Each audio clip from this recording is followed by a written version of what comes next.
Bueno, muchísimas gracias, Adora, por la presentación y por la confianza en contar conmigo para hacer esta exposición sobre Juan. Hacer una exposición sobre Juan siempre es una maravilla, encontrarse con las obras de Juan, volver sobre él y hacerlo además en tu compañía, pues ha sido una experiencia enormemente gratificante y por la que siempre te estaré enormemente agradecimiento. O sea, es muy difícil que no tuvieras entusiasmo con todo lo que había alrededor, incluso con el ambiente que estamos viviendo últimamente y que hace que todavía tengan más valor todo este tipo de iniciativas que bueno, en estos tiempos extraños que tenemos y que en tantos sentidos recuerdan a los que vivió Juan desde muchos aspectos, pues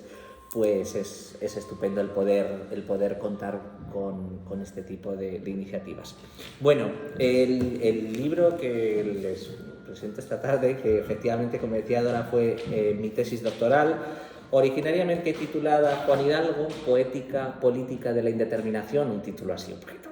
bueno, pues de tesis, así con un poquito de pretensión, este tipo de cosas. Luego pasó a ser Juan Hidalgo Izag, arte subversivo durante el franquismo, que es lo que en realidad me interesaba, el poner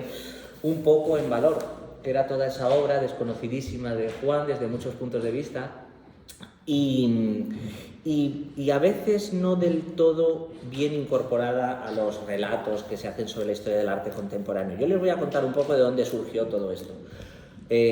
Mencionaba Adora algunas de las investigaciones que he realizado en teoría de género, cultura visual, etc. Y una de las preocupaciones que yo tenía desde el principio, desde que terminé la entonces licenciatura de Historia del Arte y empecé a trabajar con mi directora, con Estrella de Diego, era pensar qué había pasado con España. O sea, ¿por qué en España, de repente, cuando se pone en valor o empiezan a incorporarse las teorías de género, queer, feministas, etcétera, nos volvimos locos trayendo a Robert Mapplethorpe, a Cindy Sherman, a artistas extranjeros, a traducir textos extranjeros y a no buscar aquello que podía haber habido aquí? Teníamos a un Juan Hidalgo, que yo creo que es bastante evidente que las cuestiones de género son, vamos, más que visibles, evidentes, directamente. Y toda esta Esther Ferrer, pues todos aquellos miembros de esa vanguardia oculta que parecía que estaban siendo reocultados por la historiografía. O sea, que siempre se decía, no, es que Juan Hidalgo está como al margen de la historia del arte. Bueno, ¿de cuál? Era la cosa que yo me preguntaba, ¿de qué historia del arte está al margen? Porque en realidad, claro, sí es un tipo de arte que no tenía un fácil encaje con las posiciones estéticas o con las corrientes al uso en el arte español de los años 60, con el informalismo, con la abstracción, con todo esto, sino que era un arte. Yo tiendo a pensar que dentro de esta paz estética que tiene, y ahora intentaré profundizar un poquillo más en la cuestión, es un arte que todavía hoy nos resulta, diría beligerante, pero puesto entre comillas, porque lo diría en un sentido positivo, o sea, como un arte que nos confronta con cuestiones que no son tan a mano como nuestro propio cuerpo, pero que de repente hay veces que verlas expuestas con estas estéticas que maneja Juan Hidalgo, pues resultan subversivas también, entrecomilladamente. Y todavía hoy en día lo siguen siendo, que dices, bueno, poner una obra de estas obras en redes sociales llama directamente a la censura, porque estamos en tiempos de censura, por paradójico que sea. Y en ese sentido creo que podemos todavía aprender bastante de la obra de Juan Hidalgo y con esa idea es con la que intenté bueno, pues recuperar su obra de alguna manera para la contemporaneidad, intentando verla con los ojos de su momento, pero también aportando la visión que podría tener para nuestra época. Me dejé llevar, desde luego, por el enamoramiento directamente que tuve con Juan cuando le conocí. Tuve la suerte de poder entrevistarlo, de conocerlo, de pasar una tarde con él y más de una tarde charlando, pero siempre me acuerdo de la primera tarde en la que nos conocimos, que además me dijo, mira, yo no te voy a contar nada de mi obra porque para eso tienes los archivos, los catálogos y tal, y dije, pues con esto ya me lo has dicho todo, sinceramente. O sea, lo que quería era vivir y que compartiéramos una tarde, todo esto. Y a partir de ahí empezaba a tener y a cobrar sentido, cosas que para Juan habían sido importantes y que él siempre mencionaba como parte de su obra, esa famosa zagografía en la que hablaba de su familia, una familia claramente homoparental, también muy moderno en ese caso, en el que decía: mi padre fue John Cage, mi abuelo fue Marcel Duchamp, el amigo de la familia fue Durruti, Eric Satie fue parte también de mi genealogía, y mis bisabuelos, los chinos, pudieron ser. Es decir, que él ponía claramente en evidencia quiénes habían sido todas sus influencias desde todos los puntos de vista. Desde el punto de vista antiartístico, como podía ser el caso de Marcel Duchamp, desde el punto de vista de las estéticas del silencio tan propias de la época como las de John Cage, desde el punto de vista del compromiso político, que además en este caso lo tenemos perfectamente ejemplificado en esta fotografía que se hace frente a las rosas en la casa de Rosa Luxemburgo, y con esa tendencia que tiene incluso a las citas, a la filosofía zen, a todo aquello que yo creo que creaba un magma muy interesante y muy extraño dentro del panorama español de los años 60, porque jugaba con muchos de los elementos que escapaban desde muchos puntos de vista a la censura. Todos sabemos que el nacimiento de Zag, incluso con esa procesión que hicieron Walter Marchetti, Juan Hidalgo y Ramón Barce por las calles de Madrid en el 64, llevando esos 3 objetos de forma indeterminada de madera de roble hasta la Complutense, pues eran un escamoteo directo a la censura, porque ellos enviaron la invitación después, avisando que eso era algo que ya había ocurrido, porque era en un momento en el que esas cosas no se podían realizar, y ese mismo año sus espectáculos en el Teatro Beatriz fueron directamente censurados. Fueron directamente censurados, entre otras cosas, porque no entendía nadie muy bien qué era aquello que hacían estos señores tan raros, vestidos tan elegantes, con traje de chaqueta, pero que salían al escenario y de repente, pues en su exceso de literalidad, para interpretar el pájaro de fuego, sacaban un pájaro de papel y lo prendían fuego. Para hacer un concierto de teatro musical, sacaban una manzana, la pelaban y se la comían. Y desde luego todo aquello pasaba casi por las manos de la censura previa, que acudía a los espectáculos, recibía los libretos, que hoy en día es una joya poder tener todos esos libretos con todas las obras que interpretaban, y claro, ahí nadie entendía absolutamente nada. Ese era muchas veces del juego con el que podía manejarse. Y Juan siempre decía, que además decía, bueno, uno de los días vino un censor y dijo: pero usted en esta pieza que se llamaba Sangre y Champán, en el que Juan se pinchaba un dedo y lo metía con sangre mezclándola con el champán para luego bebérselo, llegaba el señor de la censura previa y le decía: pero usted hace la señal de la cruz después con esto. Y decía Juan: mire, yo hago lo que usted ha visto, esto es una partitura, si usted quiere ver que yo hago la señal de la cruz, pero no hago en absoluto la señal de la cruz, esto es lo que estaba. Pero claro, iban buscando como cosas subversivas porque no podían entender que aquello fuera ni tan siquiera arte. O sea, era un nivel, podríamos decir, de estulticia la que tenía, que les llevaba a ver mucho más allá de aquello que había, cuando en realidad las obras de Zag son glorificaciones de las cosas más cotidianas y de todo aquello que tenemos a mano en nuestro cuerpo, acciones que podemos realizar en nuestra casa, postales que recibimos, regalos que entregamos, todo aquello era lo que hacía. Pero claro, Juan aprendió a que todo esto lo podía utilizar encontrando dobles significados a todo ello. Y yo precisamente, que me preocupaba mucho el tema del género y la importancia que tiene la cuestión sexual, claramente en obras de Juan Hidalgo. Ahí tenemos 2 barrocas que son, ejemplares en este sentido, y en realidad siempre Juan juega un poco con los dobles sentidos. Las flores pues acaban de tener algo de órganos sexuales, los órganos sexuales acaban teniendo algo de flores, siempre está jugando como entre los géneros, pero es que juega entre los géneros también cuando realiza sus acciones fotográficas, que parten de una acción, pero que a la vez están tomando parte de un poema, y siempre está jugando con dobles sentidos y con un sentido del humor enormemente zen. En este caso, creo que hay una obra suya que para mí es fundamental, que se llama El recorrido japonés, y que es el paradigma de la indeterminación. Él sabía que no dejando nada claro,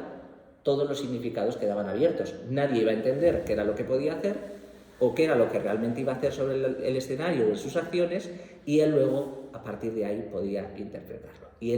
con este caso en particular, y más teniendo además la imagen que tenemos de Mujer y Flor, que les invito a que la vean y piensen un poco en lo que puede tratar este recorrido japonés, luego les voy a dar la interpretación que Juan daba en 2 versiones. Dice así en la partitura del recorrido japonés. Supone hacer o hacer con cualquier objeto o cosa un recorrido cualquiera de duración indeterminada o a determinar para cada ejecución delante de un público, si así se desea, oculta o abiertamente. Puede utilizarse un solo objeto o una sola cosa.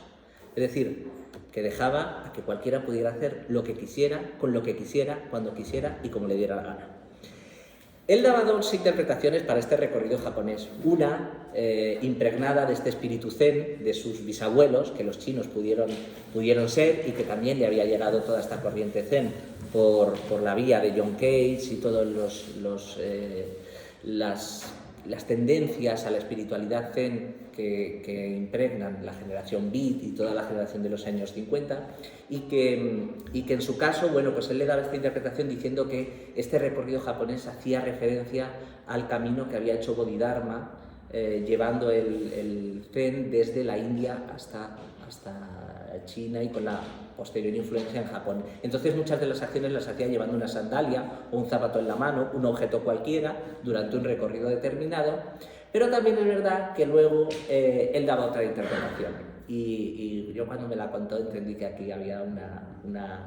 bueno, pues esos dobles sentidos que él decía. Él decía, bueno, el recorrido japonés también es una cosa que hacían en una casa de putas, hablando mal y pronto, en Valencia, y que me contó a mí un amigo mío que iba y que le gustaba muchísimo que se lo hicieran. Dice, te ponían ahí en una cama, empezaban el dedo gordo del pie, iban subiendo, recorrían todo, llegaban hasta la cabeza, luego bajaban por el otro lado. Dice, y había gente que lo hacía fantásticamente y le pagaban muchísimo, y eso se llamaba también el recorrido japonés. O sea, que tenía este doble sentido, que siempre está jugando con los dobles significados, y por eso les decía que creo que esta pieza, con este recorrido del deseo que va como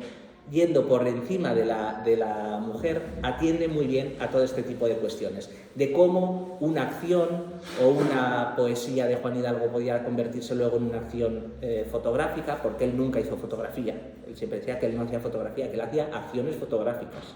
no fotografía, que la fotografía era otra cosa, porque él no tenía interés de dejar constancia documental en realidad de nada, sino dejar constancia de las cosas que le interesaban en un determinado momento, y siempre además mezclándose con la vida y con las cosas raras de Juan Hidalgo, que siempre, por eso él decía que el título que mejor le habían podido dar en esta vida era el de poeta raro, porque es alguien a quien no acababa de entender nadie, y que estaba siempre más allá de todos los géneros, incluso en ese sentido. Él siempre decía, los poetas, pues hablan con los poetas y le dicen, no, Juan Hidalgo es músico, porque su formación originaria era musical. Los músicos decían, no, Juan Hidalgo es artista plástico. Los artistas plásticos decían, no, Juan Hidalgo lo que es poeta. Dice, o sea, que nadie me ha querido en ningún sitio nunca, y yo estoy tan contento de que nadie se haya identificado ni tal. Dice, entonces lo mejor que han podido decir de mí es que soy un poeta raro. Yo he hecho poesía con todo lo que he hecho, y siempre reconocía, bueno, que poesía lo había en todas partes. Entonces a mí me interesaba especialmente, a mí siempre me han interesado muchísimo los poetas raros, los raros en general. Yo de hecho me reconozco también como un raro dentro de, aunque cada vez lo voy siendo menos, la verdad, pero bueno, igual algo va quedando. Entonces, claro, encontrarse con figuras de referencia, pues yo decía, pero ¿cómo es posible que Juan Hidalgo haya pasado casi desapercibido, precisamente para todos aquellos que nos hemos dedicado a buscar en la historia todas esas historias raras en el pasado? Pero si Juan Hidalgo es lo más raro que hay. O sea, un hombre que estudia con John Cage, discípulo casi de Duchamp, que es el primer artista que realiza música experimental fuera de España, en Francia, en Italia, que de repente hace estas cosas rarísimas durante los años 60 en España, que tiene que irse directamente a principios de los años 70, porque al final la censura y las circunstancias que había en España les acaban empujando a tenerse que ir, y gracias a una invitación de John Cage, en el año 72 se van a Estados Unidos y ya no vuelven hasta el año 76, cuando pueden volver a mostrar sus obras, que luego forma parte de esos extraños años 80 en los que parecía que todo pasaba de golpe, pero que para artistas como Juan pasaron también muy desapercibidos, que luego llega el neoconceptual y tampoco se le acaba de recuperar porque siempre estaba como fuera de todo lugar. O sea, Juan siempre ha sido como una especie de rara avis que claro, él mismo decía, pues cuando ya por fin consiguió que se le reconociera el mérito y con esta medalla, muy poquito antes de fallecer, decía, pues él era sincero y decía, joder, qué tarde llega. Porque es que es cierto que parecía impensable que hubiese tardado tanto en reconocerse una figura como Juan Hidalgo. Y yo, de hecho, de ahí partía mi propia investigación, de pensar qué había pasado en la historia del arte en España y qué resistencias había tenido la propia historia del arte como para que Juan pasara de alguna manera desapercibido y que siga siendo todavía hoy como algo minoritario, siendo un artista que yo es que siempre digo lo mismo, es que si estas obras hubiesen estado hechas en los años 60 por un artista alemán o americano, estarían los museos matándose por ellas en muchos casos, porque hemos encumbrado a artistas que convertían el género o la ruptura de los géneros en paradigmático durante mucho tiempo y dices, es que tienes aquí un artista que es que está rompiendo los géneros, pero los géneros artísticos, los géneros psicosociales, los géneros de todo tipo y está dando lugar a nuevas reconfiguraciones del pensamiento, además poniéndose incluso en esa preglobalización, en contacto con otras fórmulas de pensamiento, con otros modelos filosóficos, con toda una serie de cosas que desde luego a mí me siguen resultando fascinantes sobre Juan y además dando pie a una figura de un artista que no es a la que habitualmente estábamos acostumbrados, ni lo estamos todavía hoy. O sea, alguien que vive tranquilamente en su casita, sin pretensiones, que él también siempre bromeaba con eso, cuando dice, a mí cuando me llaman artista no me gusta, a mí que me llamen eso, poeta raro, dice artista, pues es Lola Flores, pero yo no soy artista. O sea, él entendía que la palabra artista tenía una ampulosidad y una serie de connotaciones que no encajaban con su forma de ver el arte, que él llegaba a decir que el arte era la roña de una uña que no se ha lavado jamás. O sea, era una especie de convertir, o que el arte era como estar un domingo en casa en calzoncillos y camiseta. Pues era una forma de entender que no solo se disfruta a través de las piezas artísticas o lo que entendemos por arte, sino que la realidad, en su más cotidiana fórmula de existencia, no deja de ser artística. Por eso, claro, para el grupo Zag era normal que una pieza fuese comerse una manzana delante del público o hacer una serie de música con la tapa de un boli o observar la trayectoria de una mosca a través de una ventana, todos esos cartoncitos que enviaban a la gente, además porque la propia comunicación, estos mensajes como que iba enviando, yo siempre pienso que Zag es como que enviaba mensajes como en una botella, sin saber muy bien a dónde iban a llegar, entonces mandaba estos cartoncitos con acciones para que cada uno las hiciera en su casa, porque en realidad, como decía su recorrido japonés, es hacer cualquier cosa en cualquier momento, haya público o no haya público, es decir, que la propia vida se convertía en la obra de arte. Yo creo que es como el llevar al extremo las ideas que había aprendido de su maestro y padre John Cage, de Duchamp, de toda esa vanguardia, pero que había una reconfiguración en toda esta vanguardia de los años 60 y 70, en la que, bueno, luego han sido muy conocidos grupos como Fluxus, con sus conexiones internacionales, etcétera, y también es muy llamativa la relación que tuvieron con Zag, porque mantenían una clara relación. De hecho, es estupenda ver la correspondencia que mantienen Juan con Dick Higgins o con otros artistas de Fluxus, y siempre Fluxus cuando tenían las exposiciones antológicas le decían ¿por qué no os incluís dentro de Fluxus? Y Juan siempre decía, ¿y por qué no os incluís vosotros dentro de Zag? O sea, que tenía también una posición de decir, y hasta cuando les enviaron una invitación para participar, el grupo Zag se hizo como una foto dándole la espalda. O sea, que era como una fotografía muy significativa de lo que Zag significaba, de que no tenía pretensiones de ser el gran grupo de arte conceptual internacional, cuando tampoco en ese momento las pretensiones de Fluxus eran más allá de hacer arte-diversión, como decía en su manifiesto. Pero aún así Juan entendía que ahí podía haber una cierta idea de trascendencia de la que él huyó hasta el último día de su vida, y creo que lo sigue haciendo incluso más allá, porque yo soy firme partidario de que la obra de Juan sigue funcionando y lo seguirá haciendo cada vez más con el tiempo. Entonces hay como ciertas ideas fundamentales que a mí me parecía interesantísimo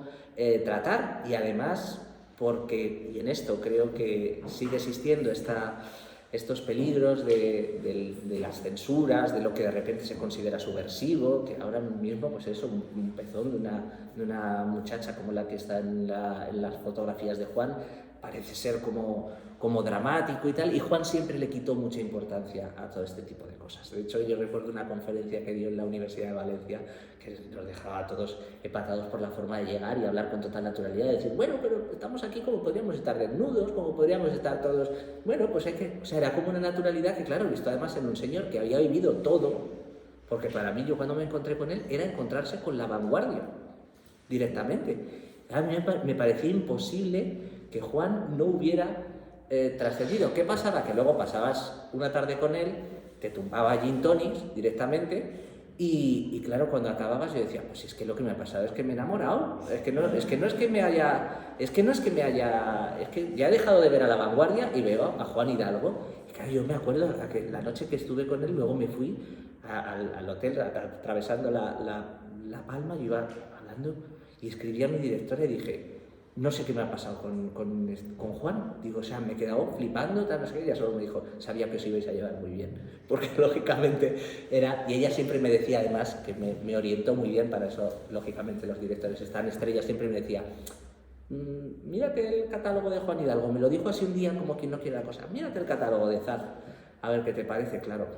cuando yo lo abrí, me encontré con todo esto que nos rodea. Dije, madre mía, mi vida, ¿pero dónde he estado yo hasta ahora? Y a partir de ahí fue ese absoluto enamoramiento, porque además, como tenía toda esta importancia fundamental, que tiene mucho que ver con la cuestión incluso actual, en la que se hacen lecturas desde el punto de vista de género, pero muy politizadas, que tiene que ver incluso con nuestra sensibilidad actual. Y en este caso quería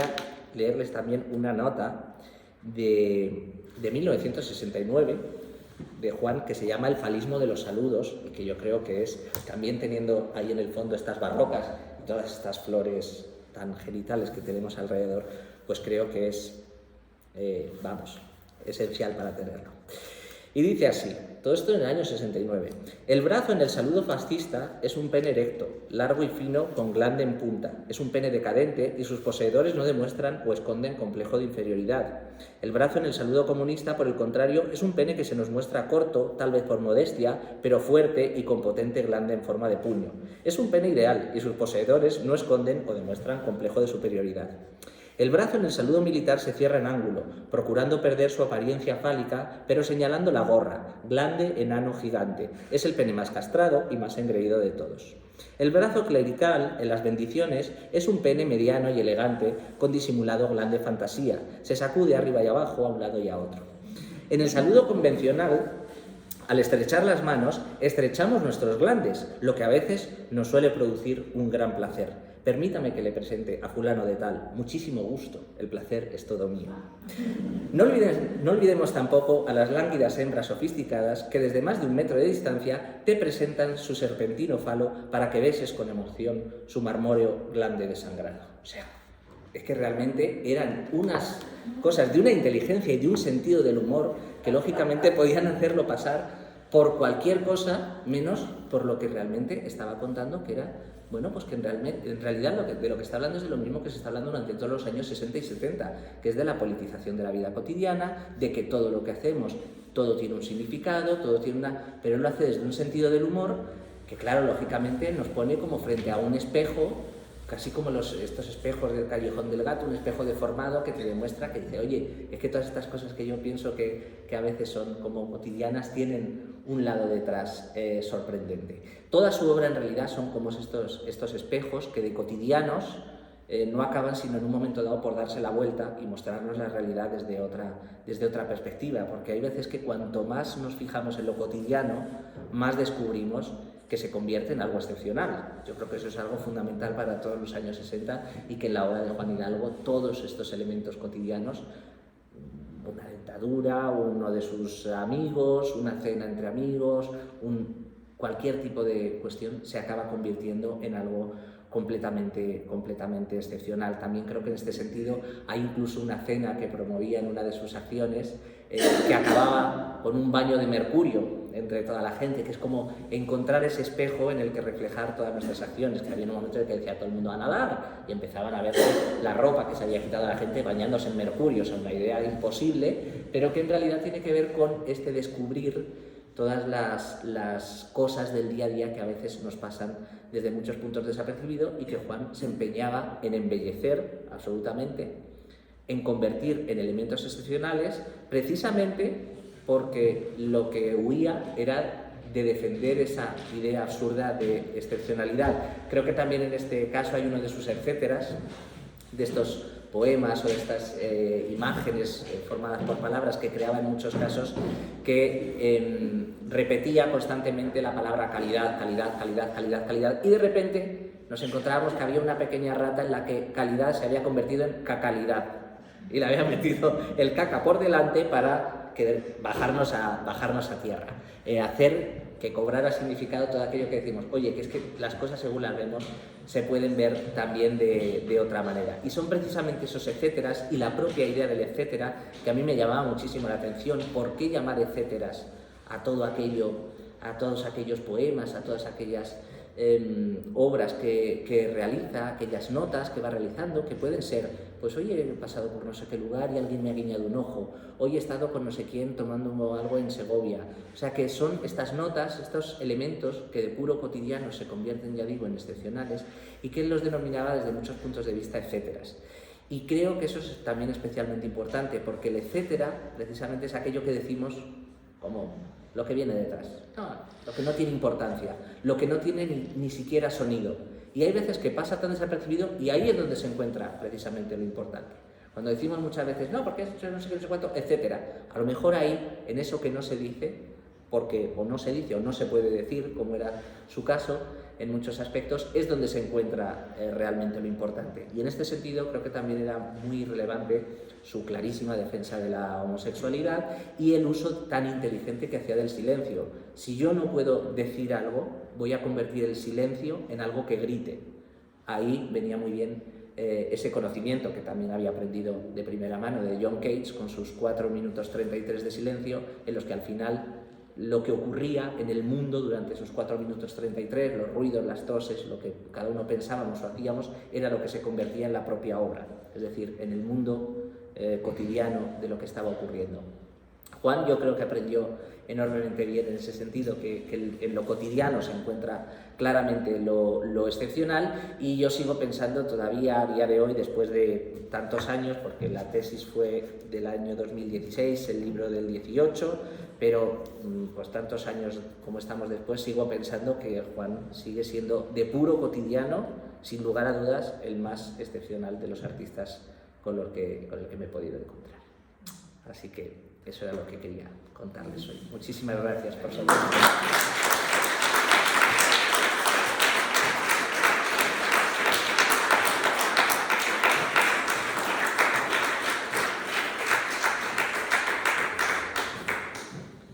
Siempre comento que si alguien tiene la osadía de seguir queriendo escucharme soltar el rollo y quiere hacer alguna pregunta, yo encantado de contestársela, pero vamos, que si no es así, entiendo perfectamente que no necesiten escuchar nada más. Adelante. Un osado. ¿Cómo se llama la vida? ¿Pudo vivir del arte? ¿Pudo vivir de la música? En realidad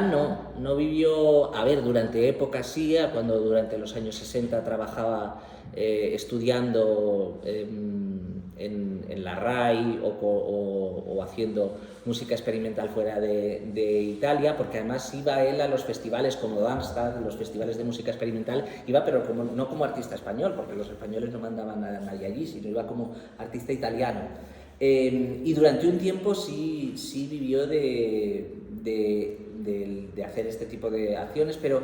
en realidad era más por el lado experimental musical, o por lo que podía realizar a lo mejor publicando algunos de sus escritos, algunas de las obras que vendía, pero tampoco era él su objetivo. Él tenía un trabajo, bueno, cotidiano, vivía con su pareja, ambos vivían en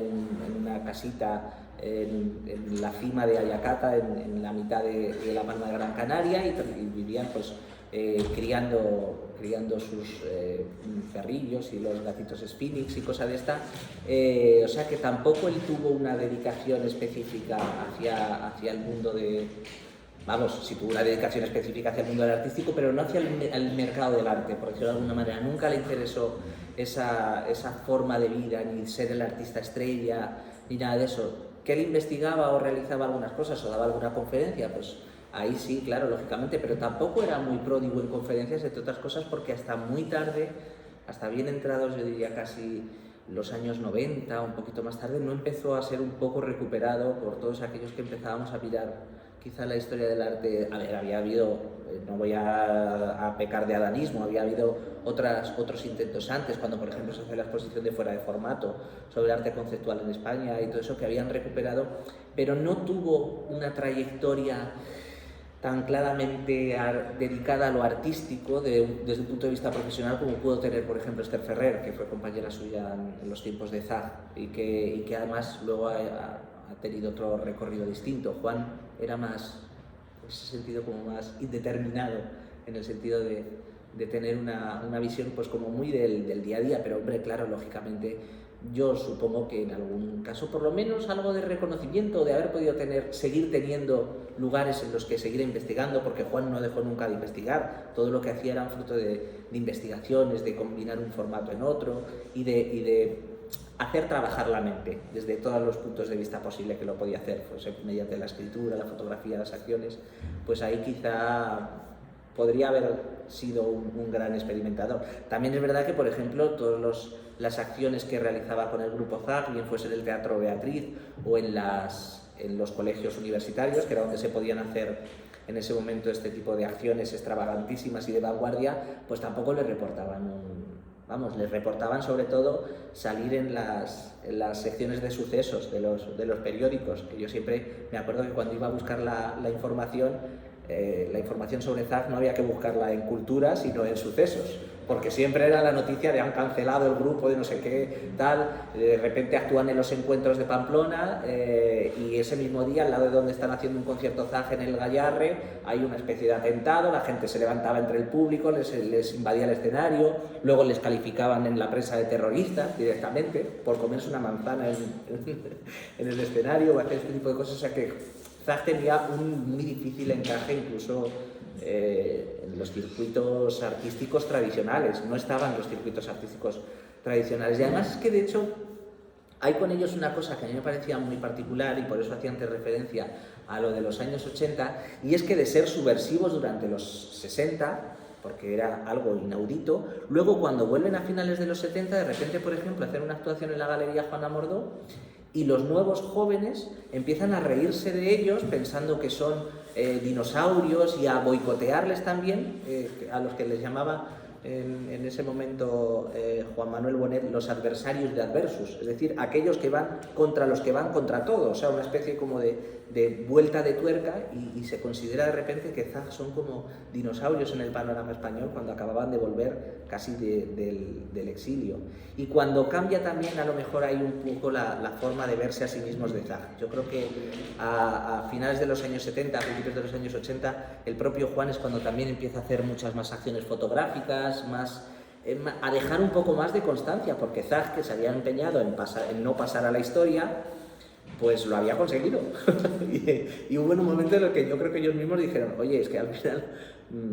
no vamos a pasar a la historia, pero es que no va a quedar de nosotros absolutamente nada. Entonces creo que Zag se rehistoriza a sí mismo de alguna manera, porque yo creo que también ellos mismos entendieron que su importancia no había sido pequeña, pero siempre en los márgenes de los márgenes, con lo cual siguieron siendo raros hasta el final. Oye, Julio, y dices ese no pasar a la historia, que lo y con lo bien que has definido la personalidad de Juan, ese artista en ese momento, en otro país, ¿crees que hubiese pasado a la historia? indudablemente sí. Sí. En cierto modo es nuestro país el culpable, ¿no? No, la diferencia y aquí, absoluta entre lo que destaca lo que y aquí soy el primero en darme como historiador del arte, y de eso iba la tesis, sobre un poco una apuesta en cuestión de decir, vamos a ver, en los años 60, como todo era censura y aparte lo único que se entendía como arte en España era el arte abstracto y tal, que además es que hay una extraña politización del arte en España, incluso en esa época, que siempre, y yo recurría a este ejemplo, se consideraba que el arte abstracto era subversivo en el momento. A ver, podía serlo porque nadie entendía lo que se estaba contando, entonces mediante el arte abstracto se podía contar cualquier historia, pero tampoco acababa de encajar. Siempre se cuenta la anécdota de que en la exposición de los artistas informalistas, abstractos, etcétera, incluso americanos, del expresionismo abstracto americano que hubo en España y que la inauguró por entonces, el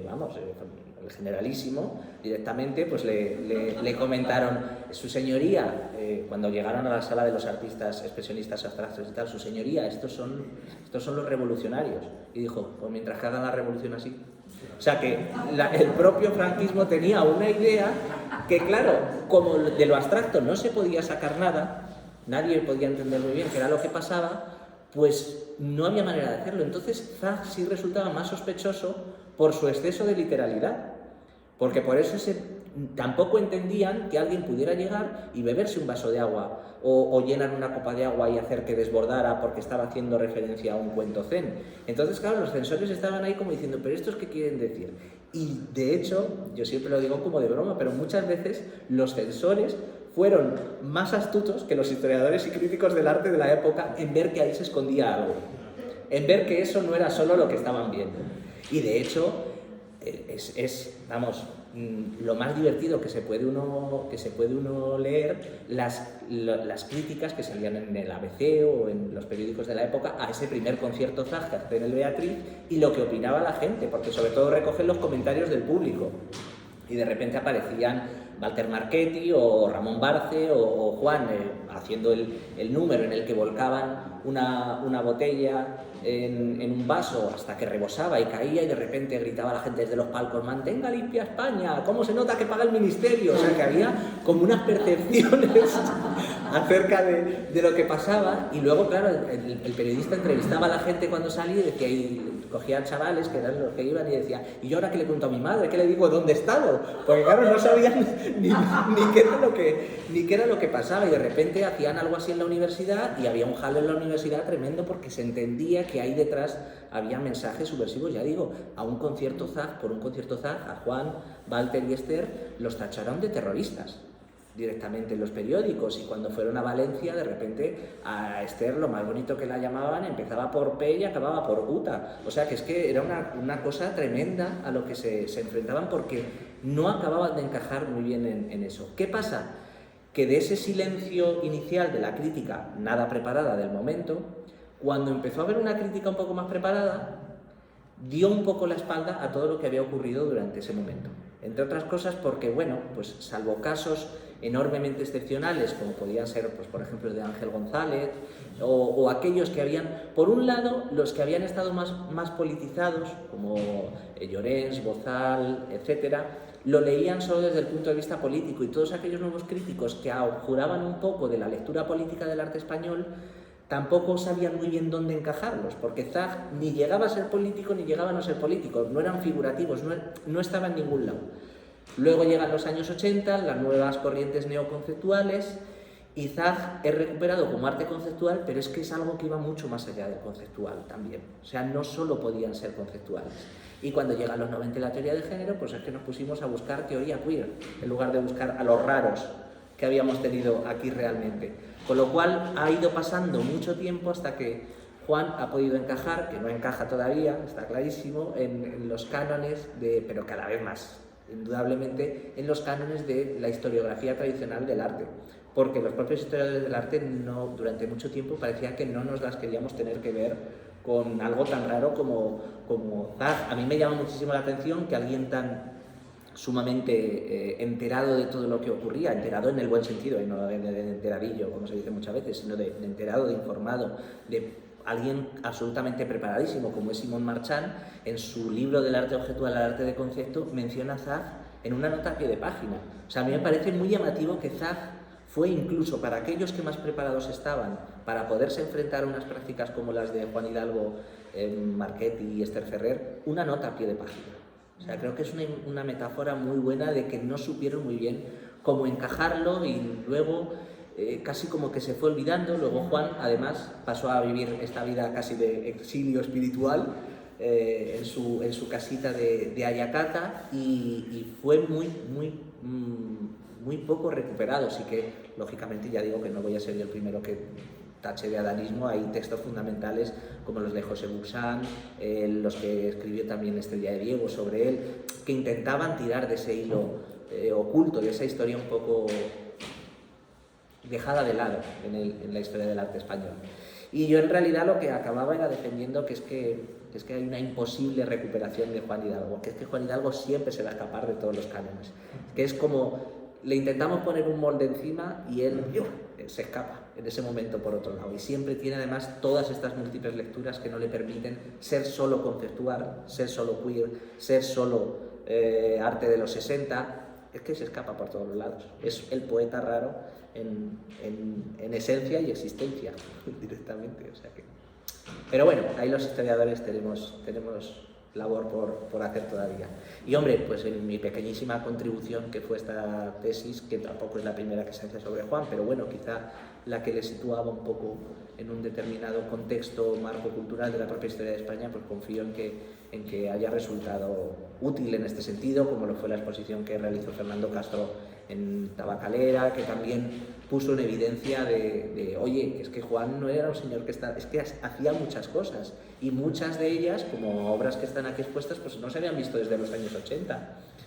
porque aunque luego también es verdad que ellos, eso sí, en esa huida de la historia, claro, es que la huida definitiva es que Zag se mantiene vivo hasta que hacen la exposición del Reina Sofía. En el momento en el que en los años 90 hacen la exposición del Reina Sofía, Marchetti, Ferrer y Hidalgo dicen, aquí se ha acabado Zag. O sea, en el momento en el que Zag entra a un museo, Zag se termina, porque el mundo de Zag no es el de los museos. Y a partir de ahí empiezan cada uno a hacer cosas más un poco por su lado, pero fieles a esa idea de huir de la historia, al menos de la historia con mayúsculas. Pero ahora que las historias se empiezan a escribir en plural y en minúsculas, pues me parece que es muy buen momento para regresar una vez más a Juan Hidalgo y tenerle presente. Lo que me extiendo con las respuestas también, ¿eh? No. Interesante. Súper interesante. Muchas gracias.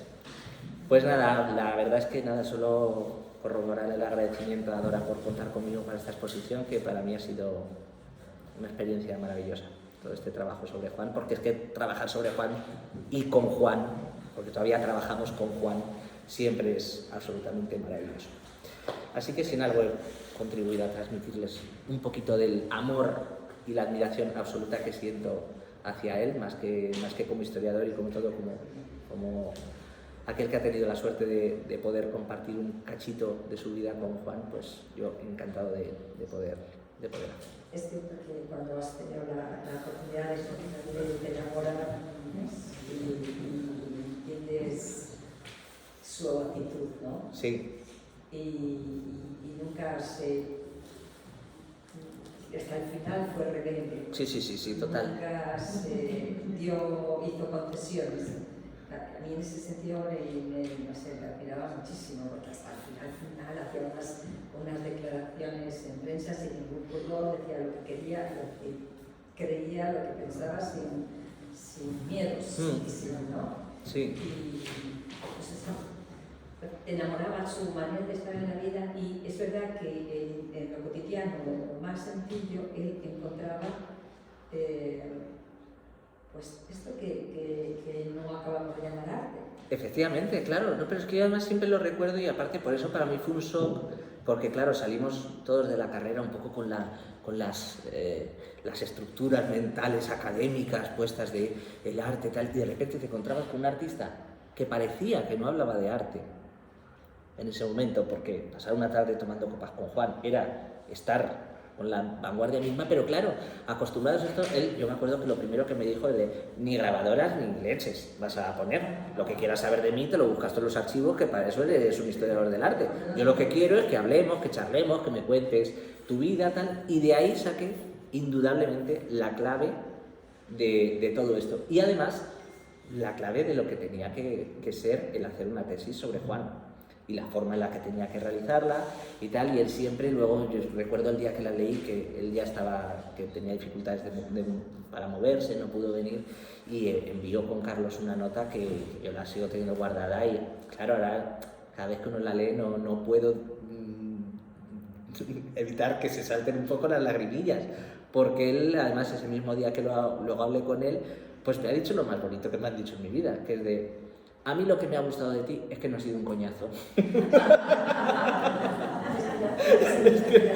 es que, claro, a mí que me dijera eso Juan, pues para mí fue el orgullo más grande, o sea, la intitulación me gustó más que el cum laude que me habían puesto hacía 5 minutos, porque él siempre decía, es que me has entendido muy bien. Dice, yo leyendo tu tesis me he reído, me he acordado de cosas, he visto que tienes ahí un sentido del humor muy fino para hacer los juegos de palabras, que sí, con los pollos y las pollas, que tal, no sé qué. O sea, que él mismo se reconocía un poco en el trabajo, y para mí fue una satisfacción eso, que me dijera, es que me lo he pasado muy bien, y además tengo que decirte que no eres un coñazo. Entonces, fue maravilloso. Y ahí dije, pues no te preocupes, Juan, que no lo seré en ningún momento. Ya ven que luego me extiendo hablando, pero no llego al coñazo. Es verdad que lo más sencillo lo reconocías lo más grande. Sí, no, y es que era una cosa, o sea, yo reconozco que me rompió todos los esquemas conocidos. Porque además, claro, es que llega uno eso, como encontrarse con... Y ahí todos tenemos la imagen de los artistas intratables, de los artistas endiosados, y de esta idea platónica del artista que no tiene nada que ver con la realidad, que es una cosa absurda, pero claro que contra eso te encontrabas con el artista de lo cotidiano, y aquello para mí fue una verdadera iluminación. O sea, en realidad era como encontrarse con un verdadero maestro zen, que él se proponía serlo y lo era. O sea, igual que los maestros zen eran capaces de darte un bastonazo en la cabeza utilizando una metáfora con una taza de té, él lo hacía con un gin tonic. Y de repente encontrabas esto, y yo me acuerdo de haber ido con él ese día, el primer día que nos conocimos, pues vete conmigo a la farmacia, a contar, no sé qué. Y eso es que era una clase magistral de Juan, el poder ver la vida de esa manera, y la confianza con la que hablaba, todo. Es que era maravilloso. Y la última vez que nos vimos y tal, pues para mí es una de las noches que tengo marcadas en dorado en el calendario, porque fue una noche maravillosa, Y además ahí es donde nos declaramos ya amor verdadero, nos hemos enamorado. No pasa nada. Porque yo le decía, es que yo no tenía la sensación de estar escribiendo una tesis, en realidad. Que siempre las tesis son algo que a todos nos vuelve medio locos. Y en realidad, luego eso sí, que luego ya tuve esa sensación cuando me tenía que enfrentar a los trámites administrativos. Pero lo que era escribir la tesis, y no fueron unas circunstancias fáciles, además yo había tenido un accidente, estaba casi en una silla de ruedas y tal, y yo me lo pasaba divinamente escribiendo sobre Juan. O sea, era una cosa que para mí me encantó, y que realmente todo lo que he aprendido mucho después y sigo utilizando en mi día a día se lo debo clarísimamente a Juan. Hasta esa idea de rebelarse contra todo y darle a todo un poco la vuelta, y darle un poco las cosas, y ver que dónde están los límites y quién los pone y por qué nos los creemos, y todo esto pues parte indudablemente de la obra de Juan, que para mí fue un maestro absoluto. Muchas gracias. Gracias a vosotros.